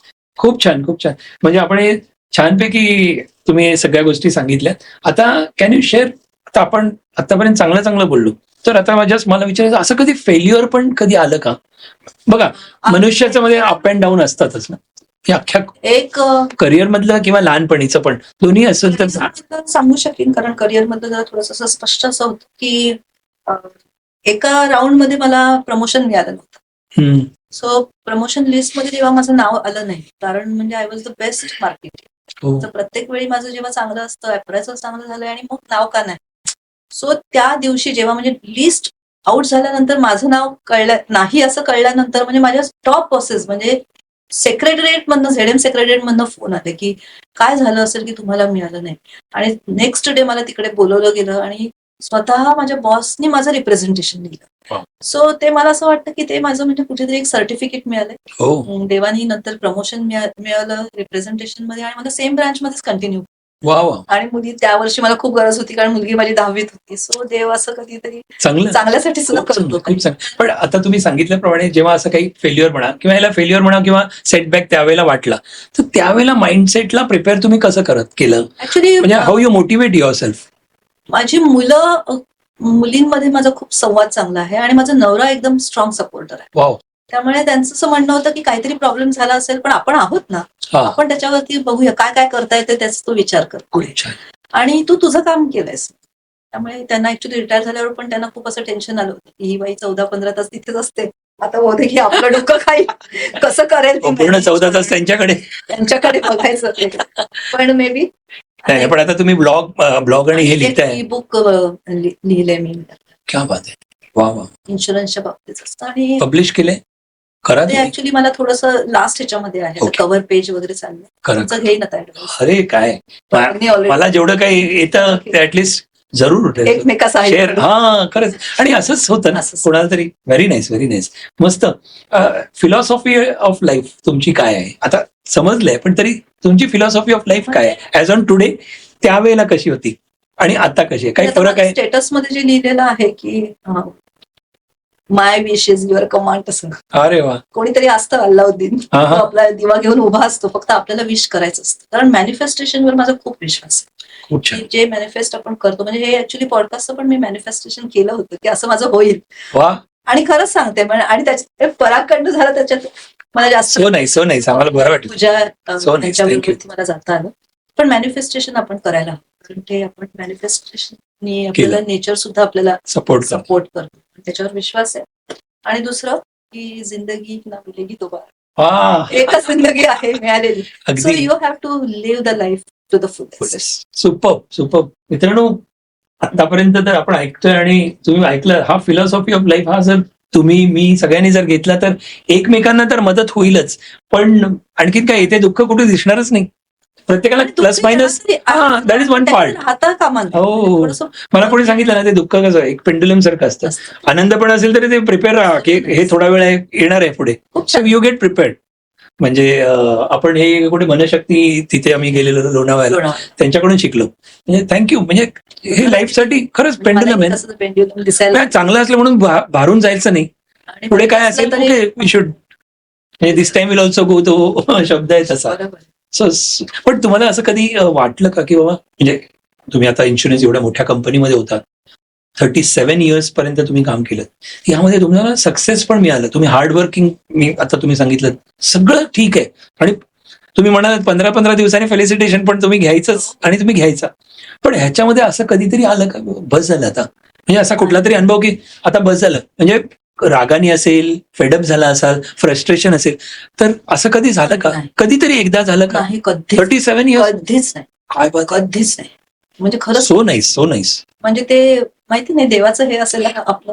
कारण तुम्ही, मी एवढ्यासाठी विचारतोय की मला म्हणा किंवा सगळे जे कोण बघतायत त्यांना, त्यांच्या लाईफमध्ये पण सगळंच काही चांगलं होत असेल असं नाही, पण असं कधीतरी व्यक्ती वेगवेगळे येत असतात, त्याचे चॅलेंजेस असतात, कधी कधी आणखीन काही सर्कमस्टान्सेस, त्यावेळेला नाही. म्हणजे मला असं वाटतं की आपण टार्गेट ओरिएंटेड काम करूया. कारण माझ्या कॉर्पोरेशनने मला एवढं चांगलं ठेवलंय, माझं काय काम आहे ते आपण करायचं. कारण असं कोणीतरी येत राहणार, थोडंसं निगेटिव्ह होतं, कधी पॉझिटिव्ह होतं. सॉरी, मी का विचारला हा प्रश्न, तुम्ही ऍग्री कराल मला, की आपले बघणारे म्हणा किंवा कोणी काम करतायत, त्यांच्या लाईफमध्ये सुद्धा प्रत्येक ठिकाणी आजकाल, मी नाव नाही घेणार, पण पॉलिटिक्स एक असतंच, असं काही पुढे मागे प्रत्येकाचे काही ते पर्सनल अजेंडा असतो, करायला जाऊ, पण त्यावेळेला त्रास होतो ना मनाला, तर त्यावेळेला तुम्ही कसे हँडल केलं तर तो मदत पण होऊ शकेल, म्हणून मी फक्त हा प्रश्न विचारला. ऍक्च्युली आला नाही असं नसेल, तुम्ही त्याला हँडल कसं केलं हा प्रश्न आहे कदाचित. ऍक्च्युली जेव्हाही असं काही होतं ना, म्हणजे तर तेव्हा ते आपण दाखवता कामा नये बाहेर, कुठेतरी आपण आतमध्ये ते ठेवलं पाहिजे. पण तुम्ही कोणाशी तरी बोलता की नाही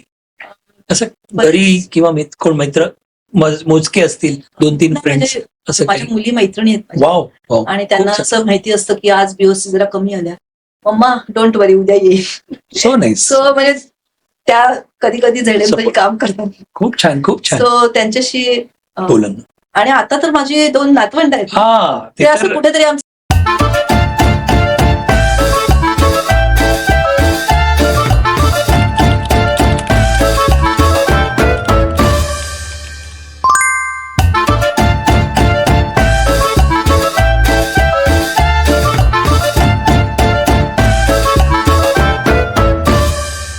एन्जॉय आहे. कारण ट्रॅफिकमध्ये ठाण्याहून मला सायन लायला रोज 2 तास सकाळी आणि 2 तास संध्याकाळी एन्जॉय एन्जॉय एन्जॉय. गाणं लावायचं सो नाही. किशोर कुमार ऐकायचं. वाव. अच्छा, तुम्हाला किशोर कुमार नवरा प्रोफेशनल सिंगर आहे तो, किशोर कुमार गातो. काय नाव त्यांचं? प्रयास गावकर. हा, पण तो खूप छान गातो. वाव आणि त्यामुळे किशोर कुमार माझ्याकडे माझे नातवंड आहे किशोर कुमार. वा वा वा. काल नीले अंबरसे म्हणत होते, म्हणलं अरे तुम्हाला कसं हे गाणं माहिती? तर जे आजोबा गातात ते मस्त, खूप छान. आणि गाणं हे सगळ्यामध्ये छान आहे. अगदी सगळ्यामध्ये अगदी रिलॅक्सेशन. Very nice. तुमची हॉबी पर्सनल काही आहे का? आपण ती राऊंड घेणार आहोत, पण आता जाता विचार, आत्ता हॉबी काय आहे का? म्हणजे मला म्हणजे कुकिंग खूप आवडतं. कुकिंग. स्वतःला कुकिंग आवडतं आणि खूप जणांनी यायला हवं घरात. आमचा नंबर आहे का? Yes yes yes yes. बघ, आम्ही जबरदस्ती बोलतोय तू किंवा आता तुम्ही बोलवत आम्हाला, आम्ही वाट बघतोय. मोठी असल्यामुळे असेल, असं खूप छान छान काहीतरी करायचं, सगळ्यांनी एकत्र येऊन जेवायचं. नाही, हीच हा आनंद जो आहे ना, तो म्हणजे मला एक दिसलं की तुमच्यामध्ये तुम्ही आनंदी का आहात, तर तुम्ही दुसऱ्यांना पण आनंद तेवढा देताय आणि तो आनंदामध्ये तुम्ही आनंदी आहात. व्हेरी नाईस, खूप छान. But what's your vision for women's in leadership in insurance world? म्हणजे नॉर्मल वर्ल्डमध्ये पण इन्शुरन्स वर्ल्डमध्ये दोन्ही सांगा, की एका विमेन्ससाठी काय मेसेज किंवा तुम्ही. ऍक्च्युली जेव्हा मी ब्रांच मॅनेजर झाले ना, म्हणजे मला माझ्या सिनियर डीएमचा फोन आला की तू ब्रांच मॅनेजर म्हणून अपॉइंटमेंट झाली, तेव्हा ना मी 2 मिनिटं मी म्हटलं नाही सर, कसं काय शक्य आहे? कारण तेव्हा मी असं बघत होते की मेल डॉमिनेटेड आहे मार्केटिंग. तर तिकडे म्हणजे आमच्याकडे कोणी फिमेल नव्हतीच. म्हणजे I was a first female branch. हे कोल्हापूरला होतं? नाही, ठाण्यात. हो हो, टॉकिंग अबाउट ठाण्यामध्ये इयर कुठलं असेल? इयर साधारण 2000. वाव. सो तेव्हा मी त्यांना म्हटलं सर मला कसं जमेल? तर म्हणाले क्यू नाही, अरे you will be the best marketeer. सो मी म्हटलं की माझ्या जेव्हा सरांनी ते सर्टिफाय केलं, म्हणजे त्यांनी काहीतरी डोक्यामध्ये काहीतरी विचार केला असेल. आणि मग मी मगाशी जो शब्द वापरला एम्पथी आणि सिम्पथी, त्या 2 गोष्टी ज्या आपल्यामध्ये भरभरून असतात ऍज अ फिमेल, तर त्या गोष्टींचा आपण लिडरशिपमध्ये सुद्धा उपयोग केला पाहिजे. म्हणजे काय ना असं खूप मग मी आता बघून घेईन वगैरे, हे असे खूप कमी वेळा अशा मनामध्ये असे ते विचार येतात. रागवणं होतं, थोडंसं चिडणं होतं, पण हे विचार होत नाही की मी आता बघून घेईन आणि मग मी त्याचा अप्रायझल खराब करीन. रिव्हेंजफुल ऍक्टिव्हिटी मध्ये थोडंसं किती मोठी गोष्ट आहे सांगताय तुम्ही. सो म्हणून फिमेल लिडरशिप आहे ना, ती खूप पुढे जाऊ शकते. कारण ती मॅच्युरिटी आम्हाला घरामध्ये पण खूप ऍडजस्टमेंट करायला लागते. तर आम्ही तिथेही ती ऍडजस्टमेंट ऑफिस सगळे विमेन्स ऐकतायत खरंच. म्हणजे आणि इन्शुरन्स मध्ये म्हटलं तर मार्केटियर मध्ये म्हणजे मार्केटिंग मध्ये एजन्सीनं फिमेलनी घ्यायलाच पाहिजे. कारण प्रत्येक जे डिसिजन आहे ना, फायनान्शियल डिसिजन हे किचन मध्येच होतं. वा, किती तुम्ही डिस्कशन करा आणि किती काय इथून आवाज येतो. फायनान्स मिनिस्टर जो त्यांनी पुश लागतो. त्याच्यामुळे जेव्हा LIC म्हणजे एजंट जेव्हा जातो मार्केटिंग करायला, तेव्हा तो म्हणजे पुरुषाशी बोलत असतो. कारण आपल्याकडे ती पद्धतच आहे, मेल डॉमिनेटेड आहे. आणि आपण फिमेल इन्शुरन्स पण त्या मानाने कमी घेतो, मेल इन्शुरन्स जास्त घेतो, कारण ब्रेड विनर म्हणतो म्हणून. पण जेव्हा जर त्याच्याबरोबर समजा ऍडवायझर बरोबर जर स्पाऊस पण असेल, तर ती डायरेक्ट किचन मध्ये जाऊ शकते. अगदी. आणि कधीही ना आपलं थोडंसं आपल्याला रंगवायला लागतं चित्र, की इन केस ऑफ डेथ काय होऊ शकतं डायरेक्ट चित्र.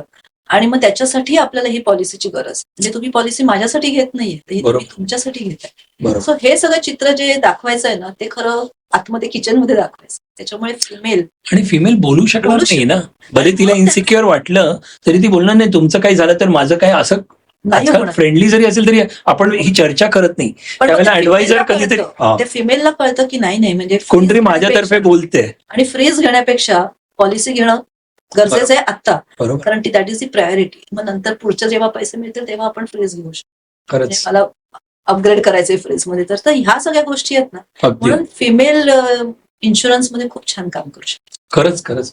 पण जस्ट आता तुम्ही सांगितल्याप्रमाणे तुम्हाला असं काही वाटतं का की एक लिगसी आपण म्हणतो की आपले विचार किंवा अशा की you want to live behind, हे विचार माझे ना लोकांनी आठवण काढली पाहिजे. किंवा माझ्या बाबतीत म्हटलं तर सगळंच काही माझ्या समोर येणार नाही, पण माझ्या पाठी काय बोलायला पाहिजे असं आपलं एक वाटतं. तर तुम्हाला काय वाटतं society, how society should remember you?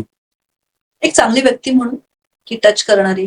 म्हणजे मला जेव्हा प्रॉब्लेम होता तेव्हा ती आली, माझ्याशी बोलली. कारण कधी कधी ना हात धरणं आणि त्यांच्याशी प्रेमाने बोलणं, सगळ्यांनाच पैसे नको असतात, पण अशा वेळी जर आपण गेलो तर त्याचा खूप फायदा होतो. खूप छान, मस्त. आपल्याकडे असं बघायला पाहिजे. म्हणजे अशी शिकवण दिली आहे. Very nice.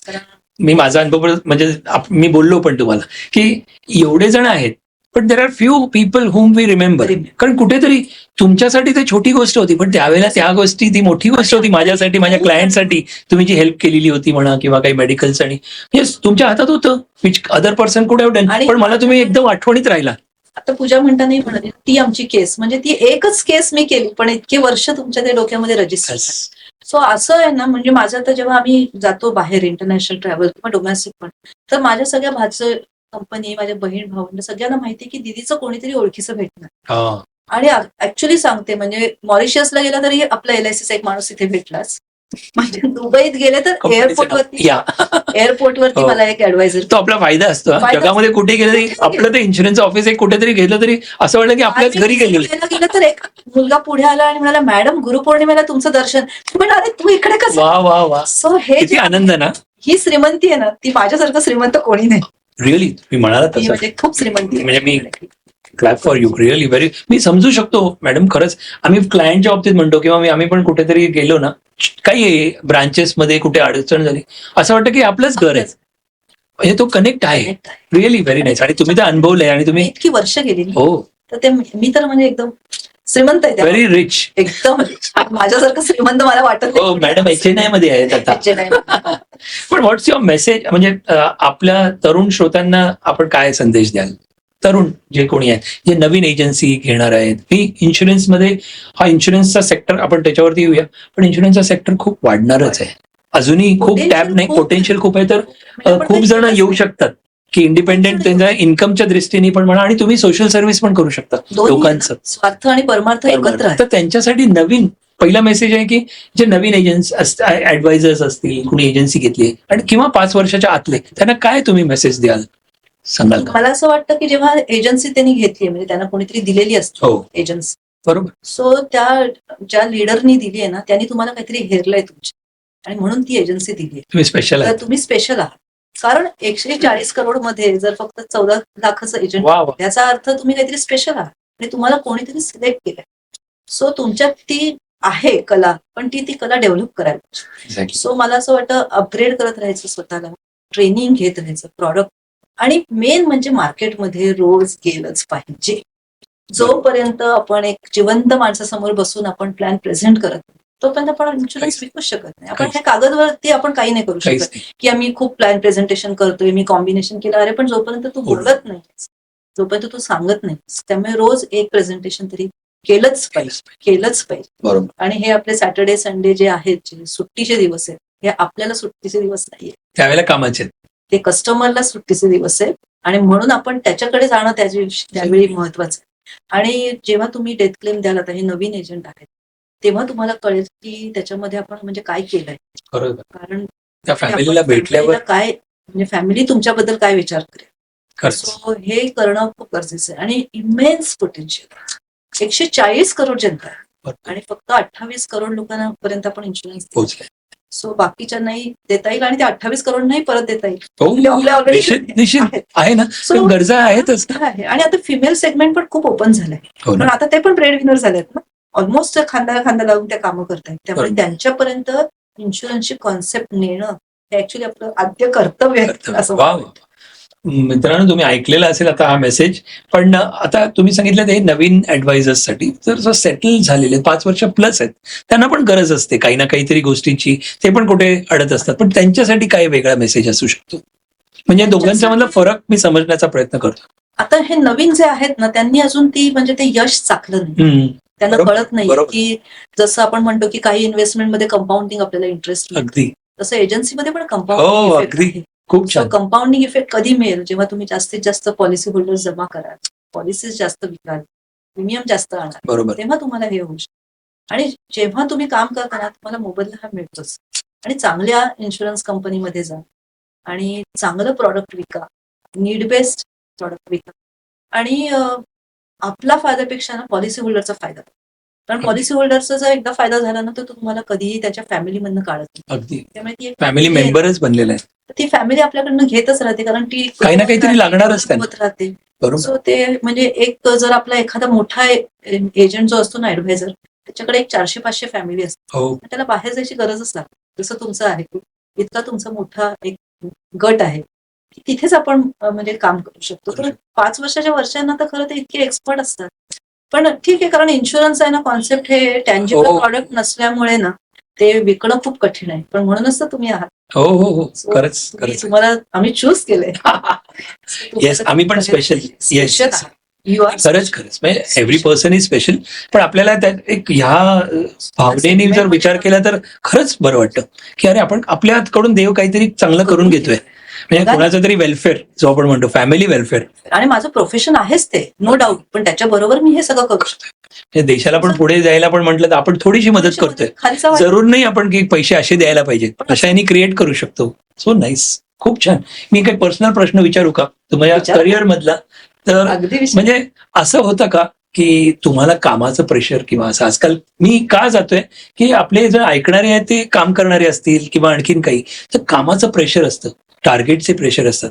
जर उत्तर द्यायचं तर द्या, नाही तर नाही. पण देऊ शकत. असं जेव्हा होतं तर ते प्रेशर पुढे पण जातं, तुम्हाला येतं, त्याचा स्ट्रेस येतो. असं खूप सगळ्याकडे विथ ड्यू रिस्पेक्ट म्हणतो मी, नाव नाही घेणं, पण प्रत्येक ऑर्गनायझेशन मध्ये आजकाल आहे. तर त्याचं कधी तुम्हाला प्रेशर आलं आणि मग ते तुम्ही कसं हँडल करत होता आणि ते पुढे गेल्यानंतर ती व्यक्ती पण तुम्हाला कसे बघत रेसिप्रोकेट करत होते तुमचे, कारण तुम्ही कुठेतरी ते Actually, प्रत्येक वेळी काय व्हायचं ना, म्हणजे माझी एक ती इमेज क्रिएट झाली होती म्हणजे हळूहळू, अच्छा की म्हणजे आय एम द बेस्ट आणि म्हणजे शी विल अचीव्ह हर टार्गेट, म्हणजे ते तर 100%. एक्झॅक्टली त्यामुळे जेव्हा आमची रिव्ह्यू मिटिंग व्हायची ना, तेव्हा सुद्धा सगळ्यांना target विचारलं जायचं मोठं असेल. आणि लास्ट होण्याचं नाव ऋता यू स्पीक. म्हणजे काय की त्यांनी 2% सांगितलं तर मी 3% सांगायला हवं. मला असं वाटतं की बॅलन्स आहे तर तुम्हीच करायचं आहे. सो मला असं माहिती असायचं की ह्यांचा माझ्यावर विश्वास आहे. एक्झॅक्टली. सो त्या विश्वासाला तडा देता कामा नये. आणि प्रत्येक वेळी पोस्टिंग करताना पण ना ते मला असं बघायचं की मी माझी फॅमिली पण नीट बघू शकतो. So nice. जेव्हा त्यांनी माझ्यासाठी काहीतरी केलंय तर मला काहीतरी रेसिप्रोकेट करायला पाहिजे. आणि मी असं नेहमी म्हणजे डोक्यामध्ये असं आणायचे की जेव्हा मी माझी खरंच घरामध्ये मी जायचे ना, ते आपलं हो जेव्हा क्रॉस करायचे तेव्हा मी असं म्हणायचे की नाही, आता मी आई आहे, आता मी बायको हो आहे. दुसऱ्या रोल मध्ये दुसऱ्या जायचं. रोलमध्ये आता मी मार्केटिंग मॅनेजर नाही, सिनियर डीएम नाही, हे डोक्यामध्ये मी टाकायचे. खूप छान. आणि मग म्हणजे मग असं खाली हँडल येता करायला यायचं. सोपं येईल. आणि मग ते म्हणजे जे बेल वाजल्यावर 4 जण धावतायत वगैरे ते जे पिक्चर आहे खूप छान. ते मी असं काढून टाकायचे. आणि मला त्याचं Very खूप nice. म्हणजे ते फास्ट होण्यासाठी आणि मग नंतर ती प्रॅक्टिस झाली. सो आधी थोडंसं जड जातं, असं कोणी म्हणेल एका रोल मधून दुसऱ्यामधून जगात असं वाटेल की असं हे बोलते असं हो. प्रिन्सिपली, तर हो. असं नाहीये. आपण हळूहळू केलं ना तर त्याचा नक्की उपयोग होतो. व्हेरी नाईस, खूप छान. पण त्याचं तुमचं प्रेशर पुढे कुठले आणखीन कोण तुमचे ज्युनियर्स असतील किंवा ब्रँच मॅनेजर्स असतील त्यांना पण जायचं, तर त्यांचं काही स्ट्रेस असायचं का? म्हणजे त्यांना नाही, टार्गेट्स तर असू करायला शकतं पाहिजे. प्रत्येकाला. तुम्ही शिकलात किंवा तुम्ही ते माहिती का पराग, माझी काय स्टाईल होती म्हणजे की मी ना ऍक्टिव्हिटी खूप द्यायची. हा सो मला असं माझ्या बॉसेसने सांगितलं की you do your activity, result येणार. Give result. परफेक्ट. हरकत में बरकत है, तर तू हरकत फक्त करत काय मस्त डायलॉग पूजा. वा, हरकत में बरकत. बरकत है. मला खूप आवडला हा डायलॉग. मी So, परत हरकत में येस बरकत आहे म्हणजे तुम्ही हरकत करत राहा, कारण तुम्ही घरात बसून तुम्ही काही नाही करू शकत. अगदी तुम्हाला बरोबर. मैदानामध्ये उतरायलाच पाहिजे. आणि Very- कधी तुम्हाला मिळेल. आणि पण मला ऍज अ लीडर मला समजू दे की तुम्ही हरकत करता. हा सो मग तुमच्यावर प्रेशर नाही येणार. एक्झॅक्टली. नाही जे नाही करतात त्यांना त्रास. म्हणजे तुम्ही पण त्याच्यासाठीच तर माझा अगदी बरोबर आहे. सो तुम्ही काहीच केलं नाही तर प्रेशर घेणार नाही. हा. पण शेवटी हे टीम एफर्ट्स. Exactly. मी करते म्हणजे मी आपण म्हणतात, मिळून मी करतो. म्हणते बरोबर. मी ऍज अ लीडर. तुम्ही लीडर आहात पण सगळे जण मिळून करणार आहात. पण सो माझ्या ऍक्टिव्हिटी खूप असायच्या आणि त्याच्यामुळे जे ऍक्टिव्हिटी करतात त्यांना रिझल्ट येतोच. So nice. त्यांना रिझल्ट येत नाही समजायचं की त्यांनी ही ऍक्टिव्हिटी केलीच नाही. म्हणजे मी फ्रँकली बोलतो, म्हणजे असे असतील आपल्या, मला माहित नाही कोण ऐकतात, पण कोणाला तुम्ही खूप आवडत असाल आणि कोणाला तुम्ही बापरे खूप स्ट्रिक्ट आहात, आपल्याला काय, मी त्याची पर्वा नाही करत. मला माझी कारण- परवा कारण organizationची. फॉर हा रिझल्ट. त्यांना मी अन्सरेबल आहे. तुम्ही सचिन तेंडुलकर होते. अकाउंटेबिलिटी आपली कोणाकडे. एक्झॅक्टली. म्हणजे एक टीम लीडर कॅप्टन असेल तर त्यांच्यावरती प्रेशर किती त्यांचं असतं. म्हणजे ज्यांनी काम चांगलं केलं ना त्यांच्यावर एवढं प्रेम केलं हा आणि मी बघितले की त्यांचं एलिव्हेशन होतंय, प्रमोशन होतंय, इन्सेंटिव्ह मध्ये जाते. तर ते तर आपण बघू शकतो. नाही आणि तुमचा अप्रोच मी बघितला, मी स्वतः अनुभवलाय आणि म्हणूनच आज आपण म्हणजे एवढं म्हणजे मला खूप आनंद वाटतो. पण ते आठवतो ना तेव्हा एकदम रिलॅक्स वाटतो की आहे कोणतरी आहे आणि who is at a senior position आणि काय पाहिजे ते, तुम्हाला काय पाहिजे माझ्याकडून, तुम्ही हे करा. सो ते होतं. हे हवंय. आता तुमच्याकडे माझी काय अपेक्षा असेल अगदी. तर तुम्ही सांगा, तुम्हाला कुठे जायचंय, कुठल्या एजंटच्याकडे जायचंय,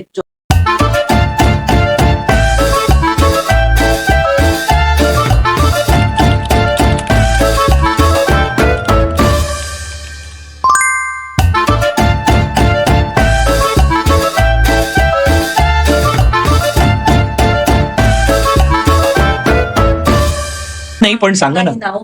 नाव नाही पण असं सांगा ना पण अनुभव. जेव्हा मी केलं ना, म्हणजे मी आणि अजून माझे बॉस हे कुठल्या इयरला असू शकेल? आता 3 वर्ष झाली, म्हणजे कोविडच्या जस्ट आधी. वाव.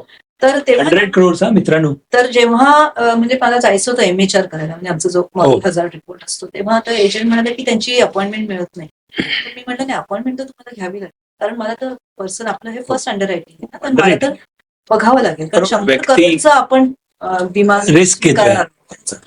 सो त्यांनी आम्हाला बोलवलं आणि त्यांनी आम्हाला ब्रेकफास्टलाच बोलवलं. आणि ब्रेकफास्ट म्हणजे त्यांचं ते जे ऑफिस होतं, म्हणजे खूप मोठं ऑफिस होतं. थोडंसं मी जास्त सांगितलं तर तुम्हाला कळेल कोण आहे, म्हणून मी जास्त सांगू नका. पण जेव्हा मी त्यांच्या त्या म्हणजे ऑफिसमध्ये बसलो, ते सगळे खानसामा उभे होते. मग आम्हाला विचारलं प्रत्येकाला काय काय हवंय, त्याप्रमाणे मग ऑर्डर झाली, मग सगळं आणलं गेलं. आणि मग त्यांनी ना तिकडे एक मोठी स्क्रीन होती समोर, ती त्यांनी ओपन केली आणि मग ते ना आमच्याशी बोलायला लागले. ये ना, ये मॅडम, यहाँ पे हमारा ऑफिस, म्हणजे कुठल्या तरी वेनिस. मग हे ना ह्याच्या समोर आपलं ऑफिस, मग हे ना हे लंडनच्या ह्या स्ट्रीटवरती आपलं ऑफिस आहे, असं ते सगळं सांगत होते आम्हाला. आणि मला सांगत होते की आपलं आहे. So nice. आणि मग मग त्यांना असं हे करता करता ना, तो एजंटही बरोबरच होता. तर ते म्हणाले की माझ्याकडे खूप बाकीचे पण सगळेजण येत आहेत, कारण खूप इन्शुरन्स कंपनी मला, पण मला असं माहिती आहे की ही गव्हर्नमेंट कंपनी आहे आणि ती एवढी 100 करोड देऊ शकते जेव्हा मी नसेन. आणि त्यावेळी हा माझा एजंट बसलाय ना, तो माझ्या मिसेसला तिकडे बोलवणार नाही, तो स्वतः 100 करोडचं सगळं प्रोसेस करेल. So that is the beauty म्हणजे ऑर्गनायझेशनची ब्युटी, पण माझ्या एजंटचं सुद्धा जे काही विश्वास त्यांनी खूप छान केला होता तयार. Very nice. Hats off. खूप आहे. आणि शेवटी ना मज्जा म्हणजे शेवटी तो आम्हाला सोडायला खालपर्यंत आला. म्हणजे रिअल रॉयल माणसं असतात ना, ती तशीच तशी असतात. खरंच सांगतो. मग बसल्यावरती मला माझे सर म्हणाले, अरे मॅडम ये तो बोल रहा था कुछ मी नाही काय. म्हटलं sir, we are representing the organisation, ती ऑर्गनायझेशन जी भारतामध्ये प्रसिद्ध. खूप